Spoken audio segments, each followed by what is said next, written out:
Hierarquia dos grupos Shimano de estrada, parte TES. A gente chega finalmente nos grupos Ultegra e Dura-Ace. Se você quer entender um pouquinho da história por trás desses grupos e mais a respeito dessas tecnologias, fica comigo até o final do vídeo e descubra. Eu sou o Cássio Lima e essa aqui é a Escola para Ciclistas. Bom, a gente já produziu a hierarquia de câmbios da Shimano de entrada para a estrada e os intermediários também, né? A gente tem esses vídeos produzidos aqui no canal, se vocês quiserem assistir, fica aí o cardzinho no canto. Obviamente que a gente não vai fazer esse vídeo falando então da estrutura do grupo, né? Afinal de contas, ele é um grupo um pouco mais restrito, a gente sabe disso, né? A gente botando uma comparação direta aí, até para facilitar a nossa vida, o Dura-Ace e o Ultegra seriam o que é hoje um XT e um XTR, né? Basicamente. Quando a gente fala de grupos assim de alto padrão, a gente já vai falar de outros assuntos que estão relacionados, né? Vamos lá, zona cardíaca, VO2 máximo, o cara já tem uma bike de carbono, o cara que um pouco já conhece 2 ou 3 atletas aí mais top de linha. Então o meu público não é tão focado nesse sentido, mas eu acho que é bem legal a gente falar de alguns aspectos. O grupo Ultegra, que é o que a gente vai falar por primeiro, é o grupo que vai vir com 12 velocidades, né, Shimano de estrada, tendo duas coroas na frente, né, por 12 velocidades atrás e já sendo hoje totalmente eletrônico. Exatamente, ele é com Di2, ou o Digital Intelligence Integrate, né, que é o que a Shimano desenvolveu para fazer frente, né, na sua transmissão de câmbios. No caso do Ultegra, a gente vai ter ele bem focado no alto desempenho, com opções de pé de vela de 160 mm de braço par até 175, né? Então ele é bem amplo assim, em relação ao seu tamanho de braço, com opções de 46-34 nas suas coroas, 50-34 ou 52-36. Então a gente tem uma amplitude bem grande, né? Que vai do ciclista mais entusiasta até o cara mais top de linha que busca, né, um recurso um pouco mais arrojado na hora de realizar os seus pedais. O que é legal de falar do nosso Ultegra é que ele foi lançado em 1987, exatamente. Já faz bastante tempo que esse produto está em linha, né? A Shimano mantém ele. Ele é, claro, né, o que se tem hoje de custo-benefício frente à alta performance. Vamos entender o que eu estou falando aqui. Para um cara que quer um equipamento mais de alta gama, né, alta qualidade, o Dura-Ace às vezes não é necessário. Então o Ultegra é tudo que o Dura-Ace tem e, claro, né, um pouco mais em conta e um pouco mais pesado também. É importante a gente citar isso, né? Temos ali um câmbio SS ou GS, de acordo com a necessidade, que vai ser com a opção de passar um cassete de 12 velocidades, também de 11, tá? Então ele passa as duas formas de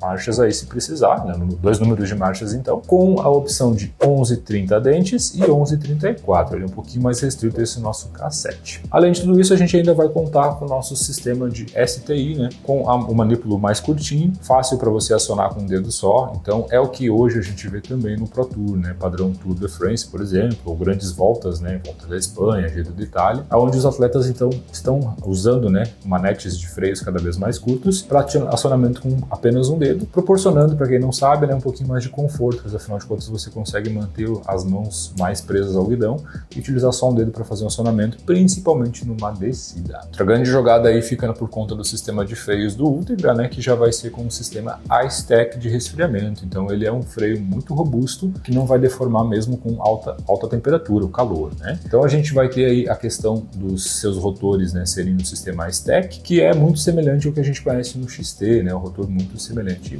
mesmo. Claro que cada um vai atender a sua necessidade. Os de freios de estrada, né, eles tendem a ser 140 e 180, né? Utiliza-se rotores maiores, como é o caso das mountain bikes. Então a gente conta com uma gama bem ampla, a tecnologia que está embutida aí é muito bacana, e o nosso Dura-Ace ele vai migrar com todas essas tecnologias do Ultegra, né, como eu falei, 2x12, sistema eletrônico de troca de marchas, porém com o adicional de ser mais leve, né? Exatamente. A gente não tem grandes diferenças técnicas em relação aos dois. Claro que o nosso Dura-Ace vai ser mais completo em relação ao nosso Ultegra, mas eu não quero me aprofundar nisso nesse vídeo. Afinal de contas, ele é um vídeo um pouco mais focado, que se vocês querem ver realmente a gente aprofunde mais, fale do aplicativo, fale um pouco mais do Di2, como é o sistema de carregamento, a gente pode inclusive fazer. Basta vocês deixarem aqui nos comentários que a gente produz esse material com toda certeza e, claro, né, com todo aquele carinho que a gente produz aqui para vocês, tentando entregar o máximo possível da qualidade na escola, né, que vocês já conhecem. Mas o que eu quero trazer aqui é outro ponto. material que a gente carece de informações aqui no Brasil,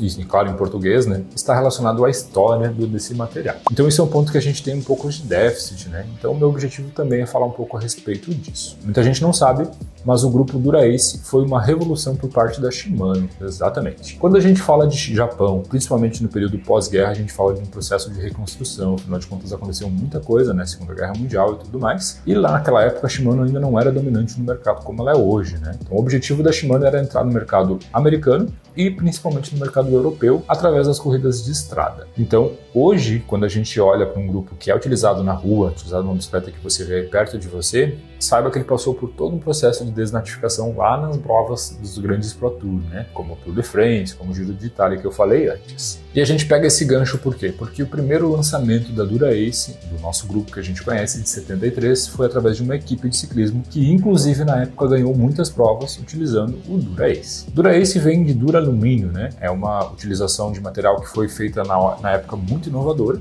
fazendo com que o grupo ficasse mais leve e mais resistente. As grandes provas daquela época exigiam muito do equipamento, né? A gente sabe que era grandes distâncias com pouco recurso técnico e, claro, né, exigia muito dos atletas daquela época. Então, a partir de 73, através, né, dessa equipe que eu cito, que é a Flandres, a gente começa a ver então o Dura-Ace sendo utilizado nas corridas e aí, claro, nessa equipe começa a ganhar as provas utilizando esse grupo e aí o nome Shimano começa a ganhar cada vez mais força. Então, o Dura-Ace ele se mantém em linha desde 1973.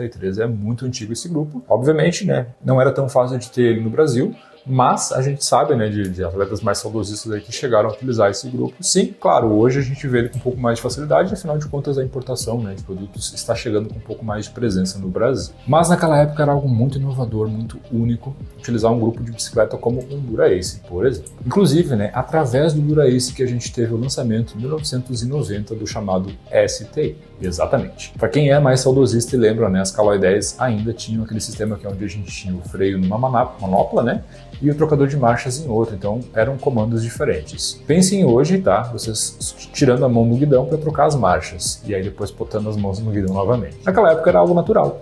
Porém, o STI, né, que é o Shimano Total Integrate, que é uma alavanca de dual lever, né, o controle duplo, que é freio e marchas, foi um grande lançamento no mercado, fazendo com que a indústria como um todo tivesse que se movimentar para poder se adequar ao que o Japão estava fazendo, que era através da Shimano. Então o STI foi lançado no próprio Dura-Ace e também o sistema SIS, que é o sistema de indexação de marchas. Então a partir daí a gente começa a entender o porquê que o Dura-Ace é tão importante. Claro que na época também era um grupo caro, né? Mas todos os lançamentos acontecem em cascata, então a gente vai ter esse lançamento acontecendo lá no grupo mais top de linha, mais padrão, e aí depois ele começa a vir para os outros grupos, né? Tanto que hoje, o próprio grupo Tourney, que é o mais de entrada em relação aos grupos de estrada, já vai vir com STI. Mas naquela época era algo muito inovador, algo muito diferente. E mantendo essa tradição de sempre inovar, em 2009 a Shimano lança o Dura-Ace Di2, que pode-se dizer que foi uma das últimas grandes revoluções no mercado, a utilização de câmbios eletrônicos. Que hoje, né, já é uma tendência e,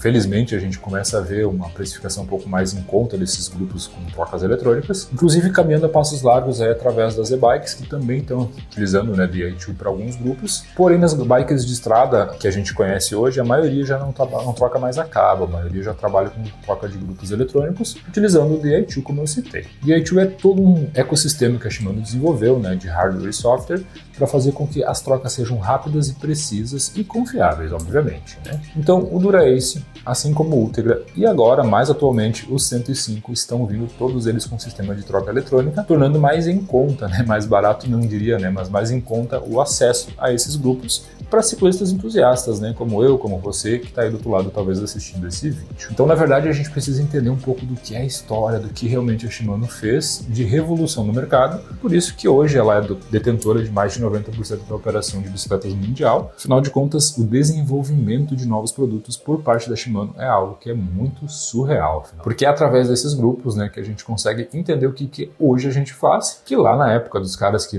pedalavam sem capacete, sem sapatilha, era algo muito louco, né, muito novo, muito inovador para eles, afinal de contas eram pedais de outro padrão. Então, se vocês querem ver a continuidade desse assunto, querem que a gente aprofunde um pouco mais nessa parte histórica, mostrando como eram os componentes e o que é é cada tecnologia que acontecia no passado, é muito importante que vocês deem um like nesse vídeo, compartilhem com outras pessoas e também comentem aqui, né, dizendo que vocês querem sim ver a continuidade desse assunto. Porque aqui a gente entrega para vocês o final da nossa série de hierarquia de câmbios Shimano. Nós já temos a hierarquia de câmbios Shimano de mountain bike, também temos a hierarquia de grupos de estrada, né, que agora a gente chega no ponto final, mas me interessou falar para vocês a respeito da história, a respeito das tecnologias que a Shimano desenvolveu e trazer talvez mais algumas imagens, mostrar um pouco mais de tudo isso para vocês. Obviamente que esse conteúdo tem que ter valor para vocês, então é muito importante que vocês comentem aqui no canal, deixem aqui, né, se vocês querem ver sim a continuidade desse assunto e também, se você chegou até aqui, é muito importante que você dê o like nesse vídeo, pois afinal de contas ele nos ajuda a crescer aqui na plataforma também. Felizmente o canal vem crescendo a cada dia que passa, a gente agradece sempre a todos vocês, mas é muito importante que ele chegue mais longe para a gente poder validar o nosso trabalho aqui também, né? Afinal de contas, essa é a melhor maneira que a gente tem de saber que o nosso trabalho gera resultado.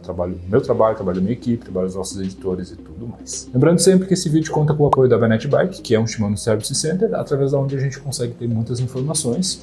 Também o pessoal da Blue Cycle, que é quem distribui aqui no Brasil, né, a linha da Shimano, sendo, claro, seguindo, né, os parâmetros nipônicos aí que são muito altos, né, e também aos nossos amigos aí que são ciclistas que trazem informações diariamente para nós aí, onde a gente consegue aprofundar um pouco mais o nosso conhecimento. O vídeo de hoje era isso, galera. A gente agradece a todos vocês, valeu e até uma próxima.